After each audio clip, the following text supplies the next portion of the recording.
So one of my co-founders, who was the main idea guy in the VxTel, so he was a PhD from Urbana Champaign, and he came and said, "Hey, I have some idea.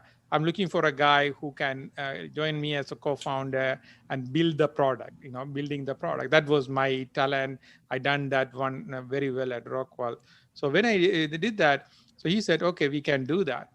All right. We worked on it for about 3 months in his, they call it garage or his apartment. And so we went through all these different ideas, and we came. That's the time internet fiber was becoming, every government was establishing these links and all that. It was 1998. And so that's the time all the telephone conversation communication were done through the copper lines, and it was transferred through that. So once you get these, internet protocol through these fiber done, so all the voice call can go there. So one of the key understanding was the voice was like a lot of people were talking to India, Sri Lanka, South America, and all that, and spending this money on that. So that is where the voice over IP idea came in. So if we can go and find a way to this conversation which is going on a copper line and put it in the internet protocol and send it out, and the other side you can do that. And there was, again, this standards were being established that time.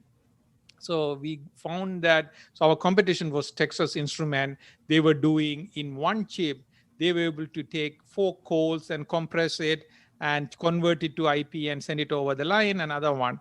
So we were looking at that, how the architecture is, and me, our co-founders, and all of us came up with, so we have 5 founders. We came up with some idea where we can do that, about 200 call on one chip. So it's about 50 times faster than anybody can do that. So we came up with that idea. And so then, we were thinking what to do with that. So over a winter holiday or Christmas holiday, I sat and modeled the whole, and my software guy did the software side of it.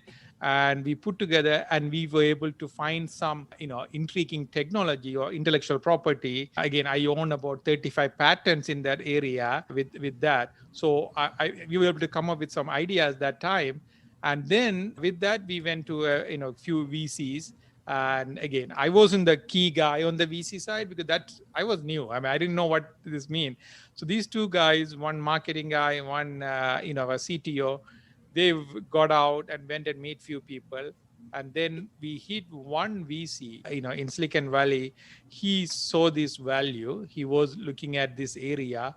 And then we flew in January of 1999 and had a, one day, like a PhD thesis interview, like what you guys are doing. Is it real? I mean, how do you do that?